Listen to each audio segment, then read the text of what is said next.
and if there are any, the number of missing persons that we're still looking for.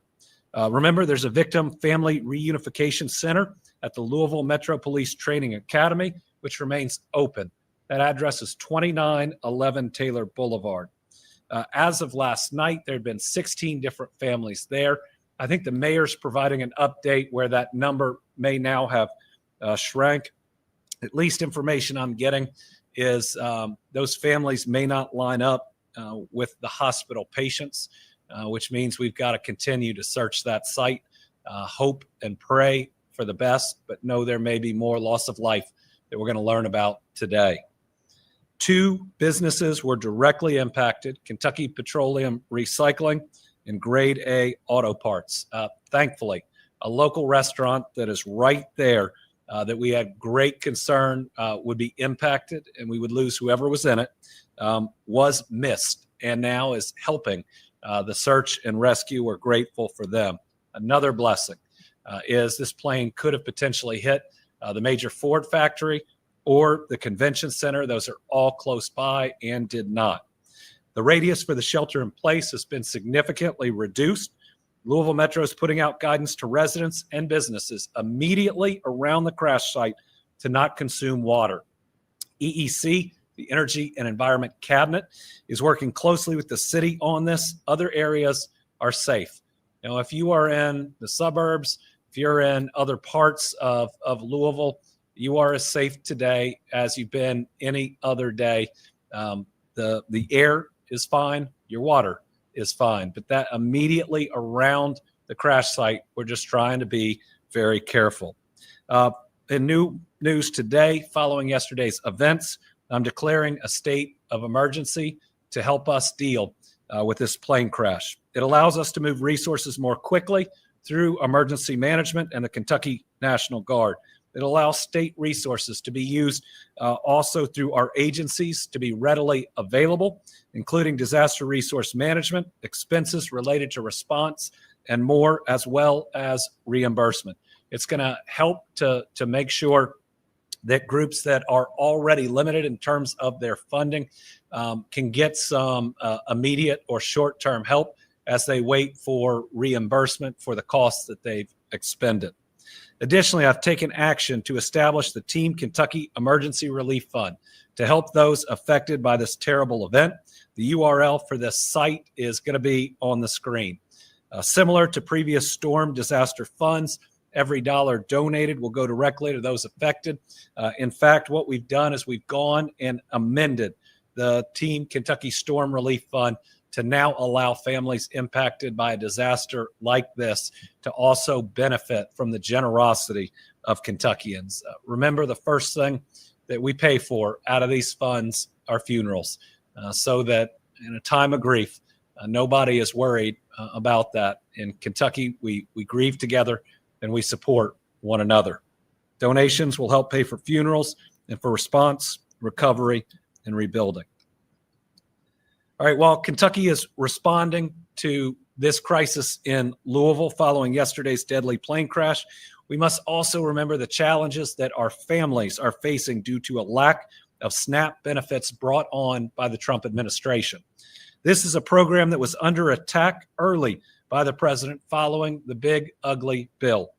That's why in June, I wrote a letter to Kentucky's congressional delegation urging them to consider the harmful impacts of this legislation and how it would hit our people, because SNAP is crucial for Kentucky. In our Commonwealth, over 600,000 Kentuckians rely on SNAP. That's 1 of 8 of our people, many of which are kids. These families need this support to avoid going hungry. But on October 1st, the federal shutdown began, and this now, today, marks the longest shutdown in the history of our country. From the start of the shutdown, the president made it clear that this program would be at risk. In fact, the Trump administration stopped the federal government from paying out SNAP benefits for November and also stopped states from flowing state funds through SNAP to pay out those benefits. And that's despite the USDA's website saying that he could fund SNAP benefits even in a shutdown. Americans should never be a negotiating tool. And I am committed to taking action to do what we can to stand up for our people.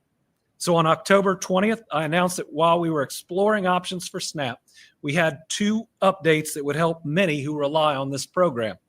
First, after learning our area development districts had exhausted the nearly $10 million in funding for senior meals, I announced that we were able to move $9.1 million to help fund that program. It took a lot of work to find a solution. Thankfully, we did, and the General Assembly leadership agreed to move forward with that plan. That day, I also announced that for November during the shutdown, that we could cover the Temporary Assistance for Needy Families, or TANF program, that the federal government was not going to fund. That was about $12 million that's helping our people, many of which also get SNAP benefits. Following that update on October 24th, we received a letter from the USDA confirming what had already been threatened. The letter said it was suspending all November 2025 benefit payments for SNAP for approximately 42 million Americans that rely on them, and that the suspension would continue until sufficient federal funding was provided. Let me be clear. The president has both the funding and the authority to fund SNAP during a shutdown. In fact, every other president in every other shutdown has done so. People going hungry in this instance is a choice that this president has made. So on October 28th, I joined leaders from 24 other states and the District of Columbia in a lawsuit challenging the Trump administration over what I believed was an unlawful decision to terminate SNAP benefits. And Friday of last week, a federal judge agreed with us. They said the president had to either partially or fully fund SNAP for this month and moving forward as long as funds were available. And separately, in a different lawsuit brought by cities, a court said the president needed to fully fund SNAP benefits. But knowing it would still take time for the benefits to roll in, and knowing what the delays were going to be, and being worried that the president would do what he has announced, only partially fund SNAP, I signed an executive order directing $5 million to Feeding Kentucky food banks. Those dollars are going to be used by Feeding Kentucky. They're going to be distributed through the network of 7 regional food banks that work with all the others. Together, these food banks and their nearly 900 local partner agencies, food pantries, soup kitchens, and community programs serve all 120 counties. Only yesterday did our Cabinet for Health and Family Services receive the guidance from the USDA that partial payments will be made, though that came around the same time President Trump posted on Truth Social saying SNAP benefits wouldn't go out. And that's a nice tamed down summary of that post. But today we've received confirmation from the federal government that they will begin processing payments tomorrow. Kentucky is ready, willing, and able to work around the clock as quickly as possible once funding is received. It's important to remember SNAP benefits are typically staggered through the month, and therefore payments will be too. But I can assure you our teams will be working day and night to make it happen. But knowing the benefits aren't there yet, and recognizing the strain on families and on food banks who are stepping up more than usual, I'm taking another step today.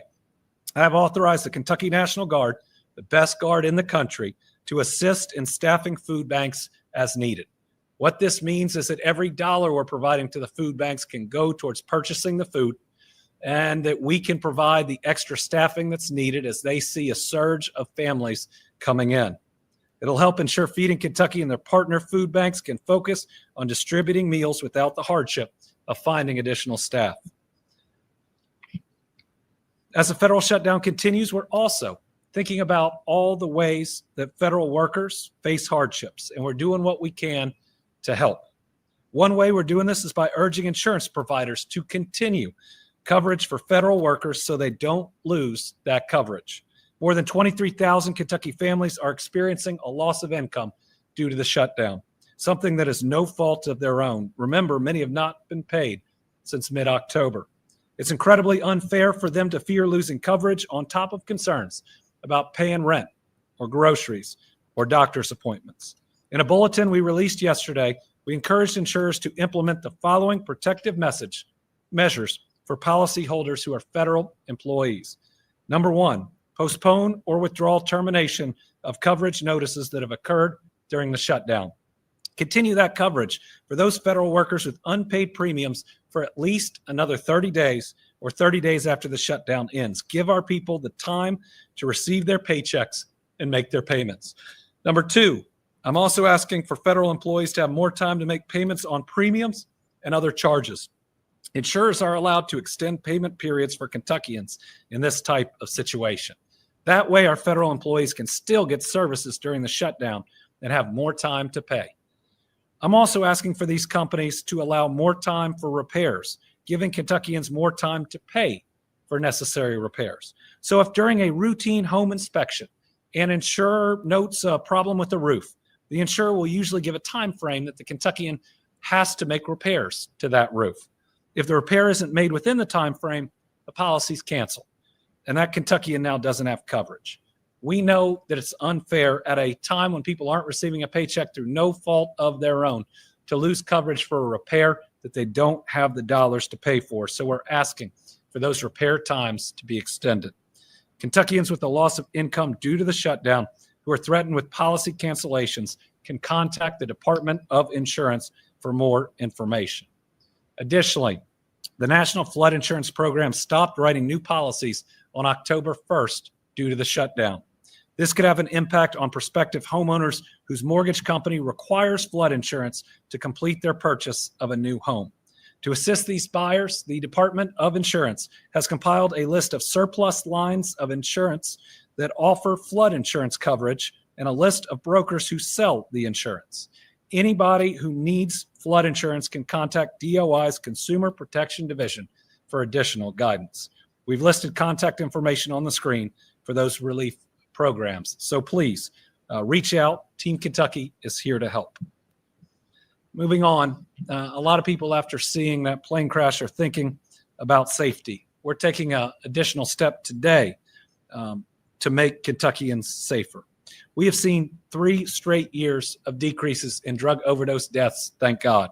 Last year, we saw our overdose deaths drop by 30%. We're going to keep protecting the lives of our people. That's why this week, my administration is taking action to classify a dangerous form of kratom as a Schedule I narcotic. This will make the sale, distribution, and possession of this form of kratom illegal. This is a powerful and addictive drug that has no place in Kentucky. Because of this action, law enforcement and regulatory agencies can get this drug out of communities. Earlier this year, I took the same step with a drug called Designer Xanax. Every step we take to help protect the lives of our people and to continue to make progress in our fight of addiction is worth it. For those struggling with addiction, please remember there's help. Please visit findhelpnowky.org. We care about you. We love you. Help is right there. Just have the courage to make that call. All right. Also, this last Saturday, we lost one of Kentucky's great leaders, our first and only female governor of Kentucky, a friend of mine, Governor Martha Lane Collins. She was a powerhouse, transforming our Commonwealth through major accomplishments, like bringing Toyota to our state for its first U.S. site, and still, it's the largest Toyota manufacturing facility in the world. She created a foundation for us to build a strong future on, and her legacy will continue to benefit Kentucky families for generations. She was a proud Kentuckian, and she'll be greatly missed. As a kid, I got to see her in that role and the strength in which she governed. I remember getting the opportunity to go over to the governor's mansion. She had a dog named Jinx, but just a great person who later would provide good advice, a lot of support, and would continue the great foreign direct investment ties she had to benefit the Commonwealth for decades after she served as governor. Brittany and I are praying for her husband, Bill, for Steve, her son, the entire family, as we remember this remarkable leader who made an undeniable difference in our state. Plans for a service to honor Governor Collins are still underway, and we think we'll have more information in the next day or so. For now, we know that the former governor will lie in the old state capitol this Sunday, with the public able to pay their respects from noon until 3 p.m. We should have more information soon. Finally, our Team Kentucky All-Stars, over the last 5 years, we have been hit by a pandemic, by natural disasters, by mass shootings. We've been hit with a lot. And I think there's a saying that God saves his toughest challenges for his strongest soldiers. And I always see Kentuckians rise to the occasion. And on something like this plane crash, you just see the worst of the worst, almost the unimaginable. But immediately after, we always see the best of the best. And after enduring flooding, that's neighbors carrying neighbors to safety.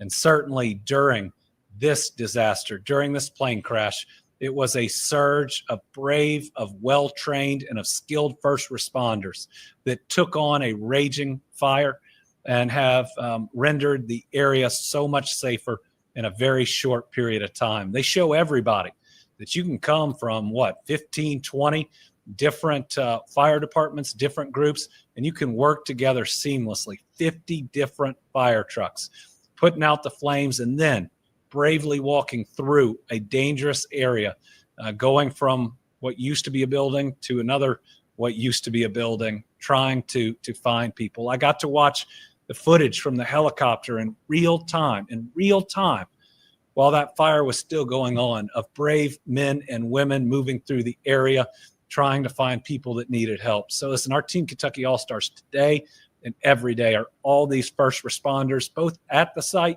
and who do the planning and the execution off-site. Sadly, we've gotten really good at this. The Louisville group, emergency management, everybody they work with is top-notch. The state group is too. By now, we're all on a first-name basis and know just about everything about each other's families too.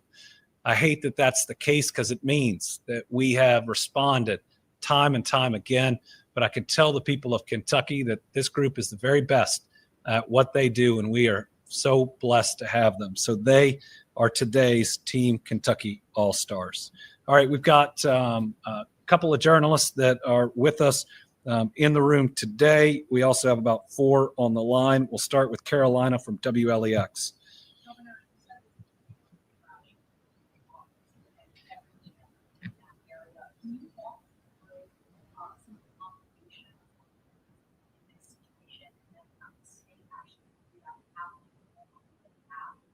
Yeah. So right now, we are tracking 9 fatalities. I do believe that will grow by at least 1. There were 3 crew members, and we don't have confirmation on them, but if we've seen that video, we know we're very worried about each of those. So that would suggest that there are at least 6 individuals, if not 7, outside of the crew that were impacted. When you look at where the plane hit, thankfully it missed that restaurant. And by the way, they've opened up their restrooms in their facility for first responders. Pretty incredible.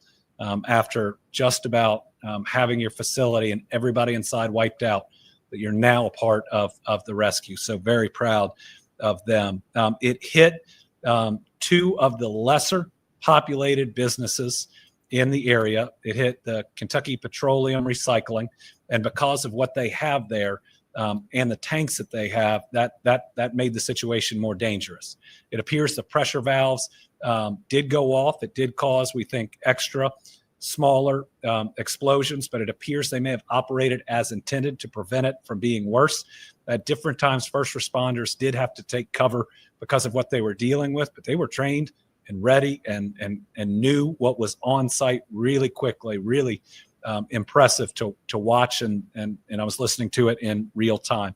It then hit, I think it's called Grade A Auto Parts, which isn't just a store. It's more of a large lot of cars. I don't know if it's a pick-apart, but it looks like one of the pick-apart yards, at least from overhead. So not as densely populated as a number of the other businesses would be. Now, there are some other, we believe, small businesses there, and there are a number of buildings that were fully destroyed or partially destroyed.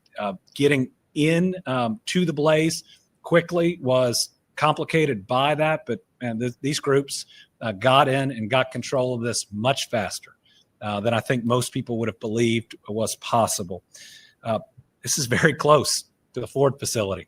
very close. I was talking with their CEO, who we spoke directly, cares about the people in that facility, and Ford leadership has surged in. I think they'll be fully open by this afternoon, but was being very careful with their people. I mean, the images from just the back of their facility are incredible, and how close it is. The convention center, the livestock show is very close, and so people were coming in, talked directly to their head of security, who shut down people coming in, got the information out there to take care of folks. Louisville Emergency Management did a really good job, first with the 5-mile radius, but then very quickly being able to see where the smoke was going, and give a smaller radius for that. And now it's down much tighter. And then we are doing water testing right now in and around the area. And everybody can rest assured that we're going to use all the best science for that and be able to tell them when everything is safe. It's hard to lose 9+ people and consider yourself lucky. And I don't think we're lucky, but it could have been much worse. Do we have Lachlan? Nope. Okay. Tom Latek is on the line.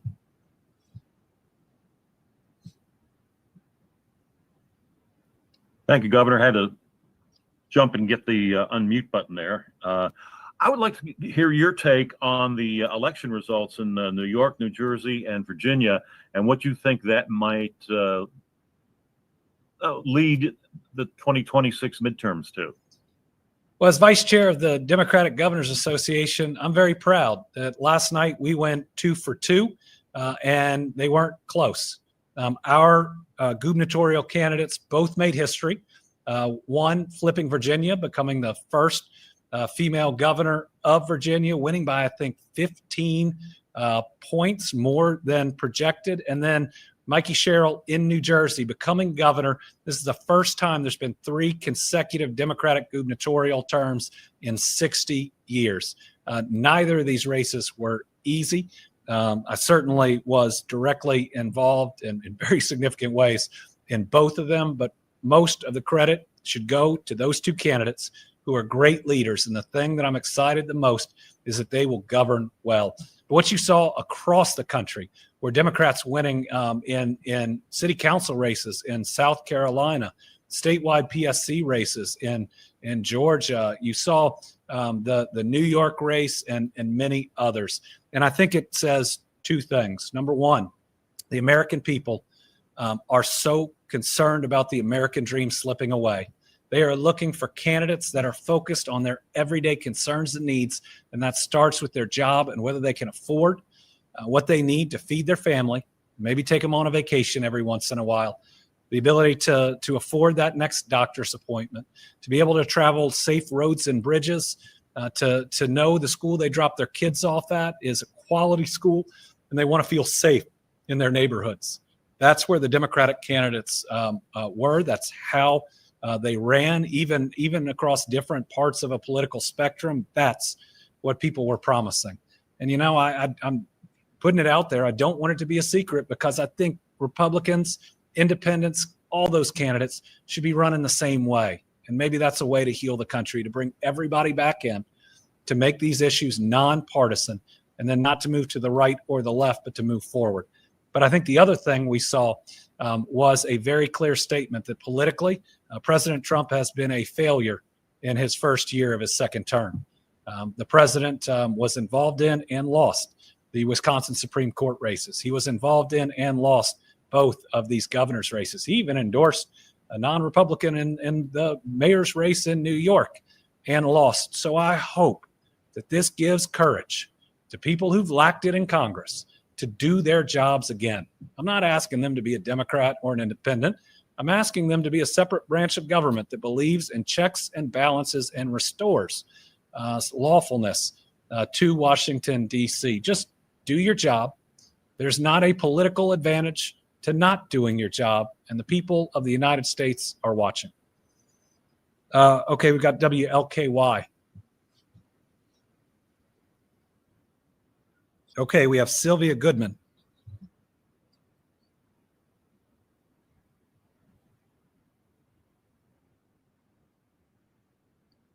All right, we have Liam from the Kentucky Lantern. Hi, Governor. Can you hear me? I can. Great. I had a little bit of context before I ask my question. There's an advocacy group called the Kentuckians for Energy Democracy that they say that have organized roughly 40 other organizations to sign on to an effort urging you to issue a executive order for a moratorium on stopping utility disconnections during the government shutdown until the next allocation of LIHEAP funding is made available to Kentuckians. The National Energy Assistance Directors Association, which represents state directors of LIHEAP programs, last month called for utilities to suspend shutoffs during the government shutdown. I wanted to ask a little bit of a two-part question. Would you consider such a move? And second, what's your understanding of the status of LIHEAP funds in Kentucky, especially in the context of cuts to the federal LIHEAP office earlier this year? Yeah, let me get you where we are on LIHEAP. I'll certainly consider any information that is sent to me that would help our people during the shutdown. I don't think that I have seen that petition, but if it's reached us, I will make sure that I do. Always willing to consider things that could help the people of Kentucky, especially those that work for our federal government and that aren't receiving a paycheck right now through no fault of their own. Okay.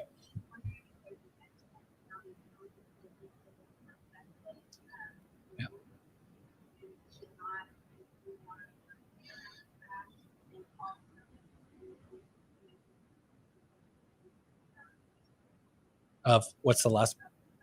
Okay. So Sylvia Goodman is asking, do we have an estimate of homes, businesses in the area that are in the radius for water?